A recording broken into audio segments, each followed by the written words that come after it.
Baik, langsung saja kita akan memulai cara membuat menu tampilan awal dan juga menu-menu utama yang ada pada sebuah media pembelajaran secara umum.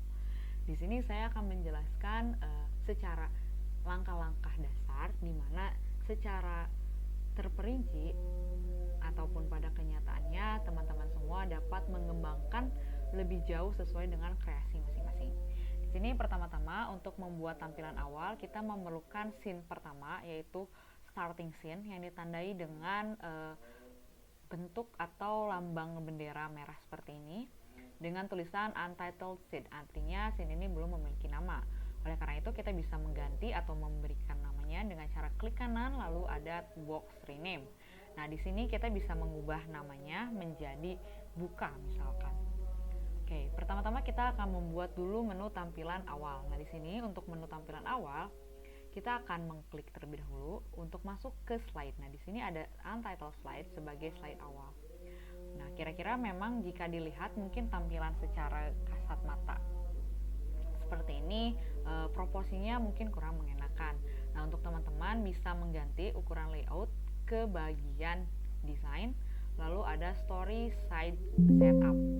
Nah, di story side setup kita pilih ukuran rasio 16:9, lalu kita ganti lebarnya ini ke 1920, dimana nanti untuk tingginya sendiri height-nya itu akan langsung berubah sesuai dengan rasio 16:9 ke 1080. Lalu kita klik OK. Nah, jika sudah, ukurannya menjadi lebih lebar seperti dalam tampilan landscape. Selanjutnya kita akan memberikan background. Di sini backgroundnya apabila teman-teman sudah memiliki background dari gambar tersendiri bisa menggunakannya di background style. Masih pada tab design, di mana background style kita buka, lalu ada format background. Nah, di format background teman-teman bisa memilih picture or texture fill. Lalu kita mulai dari insert from. Di sini ada insert from file. Kita klik file, lalu kita pilih di mana letak background yang ingin kita gunakan. Di sini aku sudah memiliki backgroundnya, lalu tinggal kita buka. Nah, secara otomatis di sini nanti background kita sudah berubah teman-teman menjadi background gambar yang kita inginkan. Lalu di sini bisa diatur juga dari mulai transparansi atau tingkat transparannya dan bagian-bagian lainnya. Lalu kita langsung saja, karena aku ingin secara normal, basic, ini kita close. Nah, selanjutnya kita bisa menginsert untuk tulisan dari media pembelajaran ini dengan insert text box. Nah, insert text box di insert, lalu kita tarik di sini text boxnya. Nah, kita bisa menuliskan judul dari media pembelajaran. Misalkan judulnya adalah Exploration and Play Learning. Nah, lalu kita bisa atur sesuai formatnya. Mungkin di sini ada keterbatasan dari Articulate di mana fontnya itu sendiri tidak terlalu beragam. Oleh karena itu, aku memiliki solusi lain yang bisa digunakan, yaitu dengan menginsert gambar dari judul media kita dengan membuatnya terlebih dahulu pada aplikasi editing lainnya. Nah, di sini aku sudah membuat sebagai aset ada yaitu judul dari media pembelajaran yang akan digunakan. Oke, kita buka. Nah, di sini sudah ada judulnya itu sendiri. Kita crop terlebih dahulu. Oke, jika sudah, nah dia memiliki, nah ini sebagai judulnya. Nah, lalu kita akan membuat tombol button untuk memulai media pembelajaran ini. Di sini untuk memulai media pembelajarannya kita bisa menggunakan button yang sudah disediakan ataupun membuat button sendiri.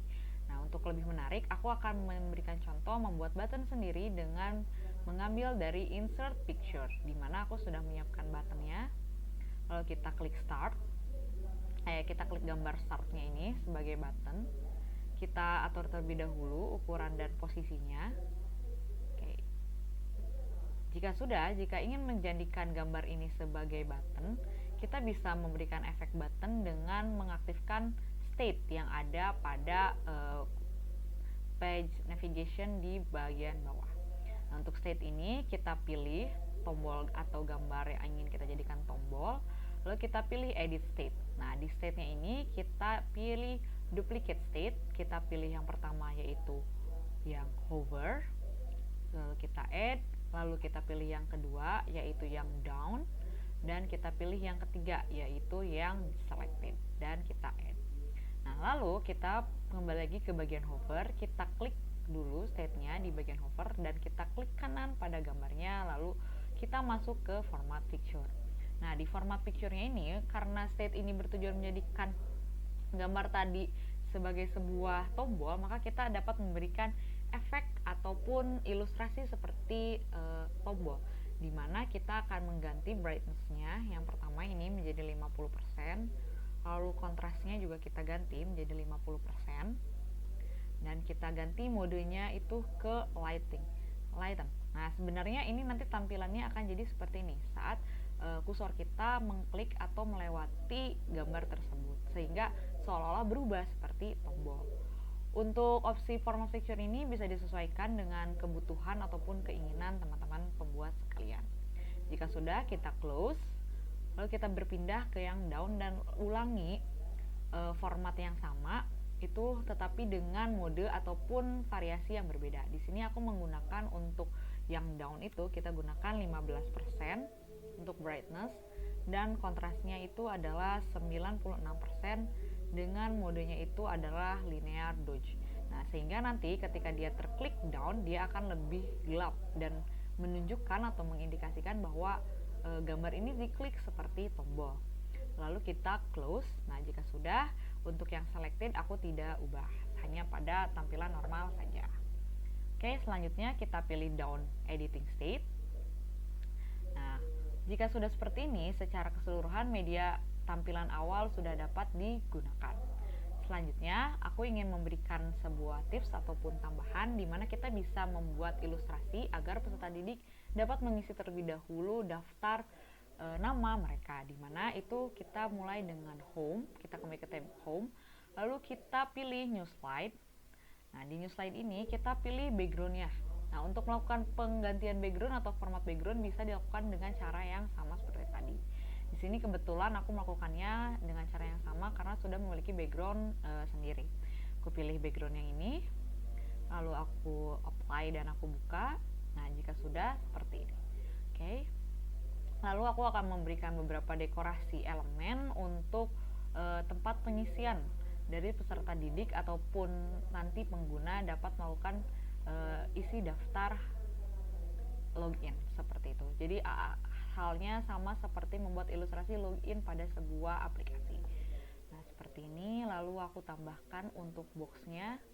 Di sini ada masukkan nama kamu.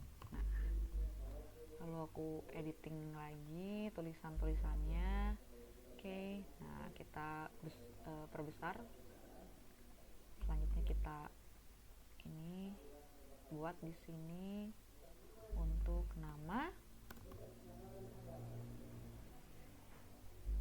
Oke, jika sudah untuk nama, kita tambahkan satu lagi yaitu untuk kelas. Nah, kita buat satu lagi untuk kelas. Oke, selanjutnya di sini nanti bagaimana cara untuk mengisinya? Kita manfaatkan insert, lalu kita manfaatkan input.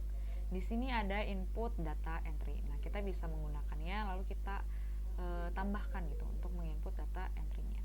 Di sini nanti secara otomatis akan muncul di timeline bahwa kita telah memiliki text entry, di mana text entry ini adalah box agar pengguna nantinya di dalam output media dapat mengetikkan atau menuliskan atau mengentry sebuah teks.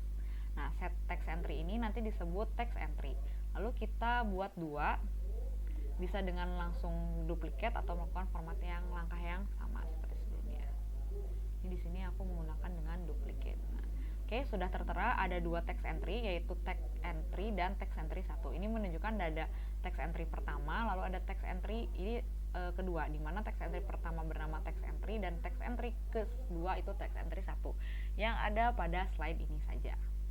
Dengan format nanti nama variabel text entry-nya adalah yang bagian bawah. Seperti ini. Apa gunanya ini? Gunanya ini nanti akan terhubung dalam ketika pengerjaan kuis akhir, peserta didik namanya dapat secara otomatis muncul dengan cara menampilkan result dengan format nanti ada format Oke, setelah ini kita akan buat seolah-olah peserta didik disambut, yaitu dengan cara kita ke new slide terlebih dahulu, lalu kita buat lagi desainnya. Nah, di sini desainnya kita format lagi ke yang tadi, lalu kita pilih file, kita ambil backgroundnya, oke, ulangi langkah yang sama, lalu kita siapkan elemen-elemen pendukungnya. Nah, di sini aku pilih yang ini, lalu kita atur-atur dulu terlebih dahulu ya. Untuk pengaturan ini sebenarnya untuk setiap elemen itu teman-teman pembuat bisa membuatnya dengan sekreatif mungkin. Nah, jika sudah seperti ini, aku insertkan text box, lalu aku tulis selamat datang.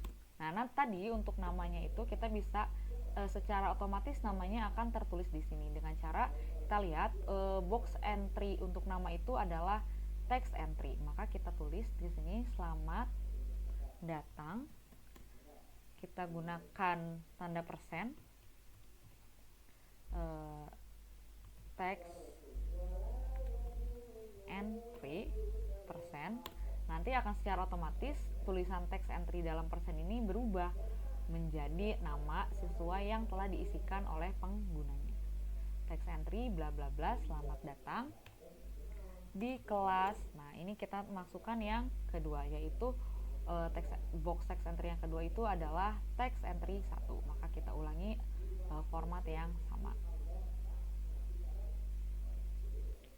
Format text entry 1%. Nah, harus secara signifikan sama penulisannya. Jika sudah seperti ini, nanti nama dari peserta didik ataupun pengguna yang menggunakan media kita dapat secara langsung tertulis ke dalam sini. Oleh karena itu, mari kita berikan contoh preview terlebih dahulu. Di sini bisa melihat previewnya dengan cara kita lihat di sini.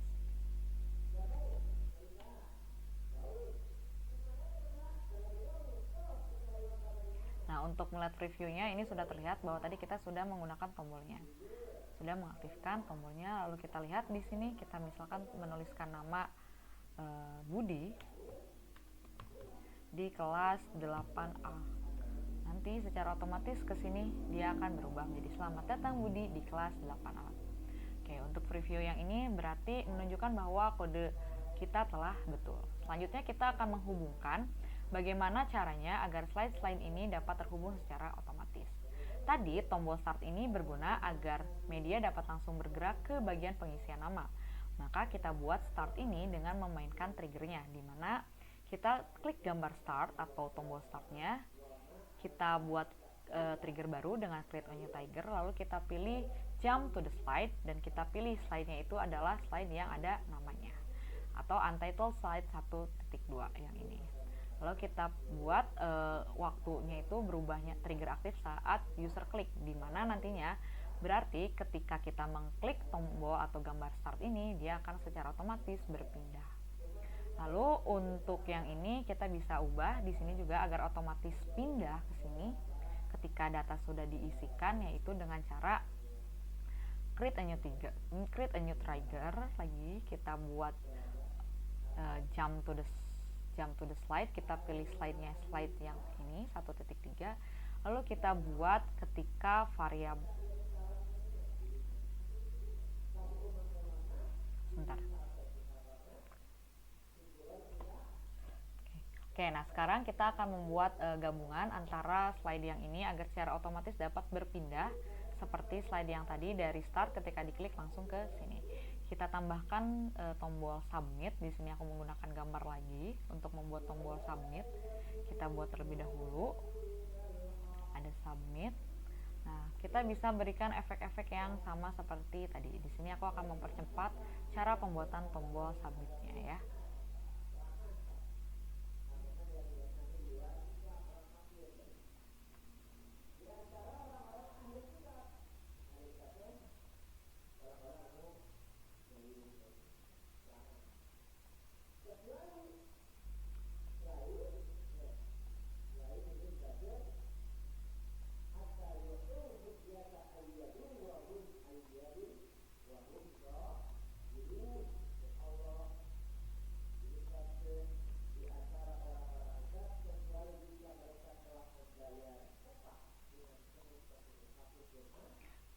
Oke.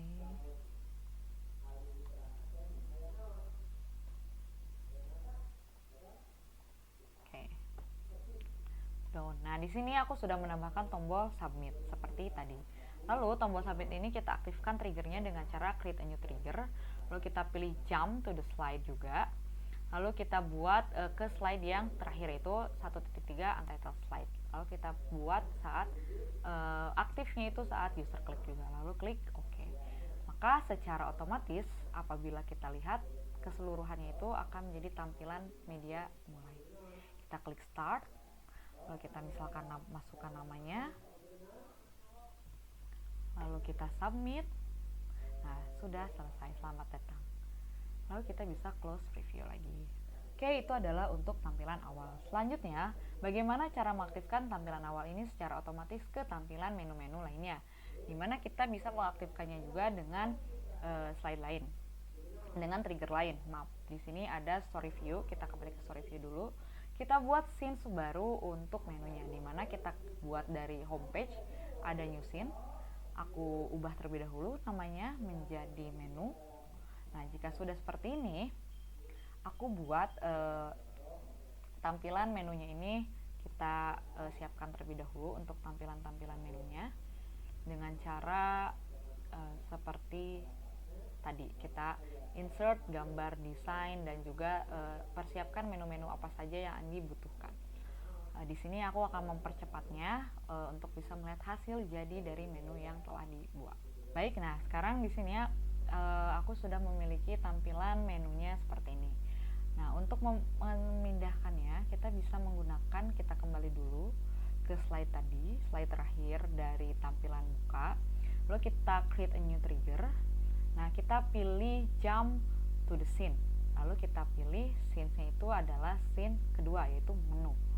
Nah, di sini kita pilih keinginan kita agar secara otomatis ketika sudah berpindah dalam waktu tertentu, misalkan kita buat dengan timeline reach. Nah, kita aktifkan timelinenya itu misalkan sebanyak 4 detik. Maka nanti setelah tampilannya berubah dalam 4 detik, dia akan langsung berpindah ke scenes menu itu sendiri. Oke, mungkin untuk lebih jelasnya aku akan preview terlebih dahulu secara keseluruhan.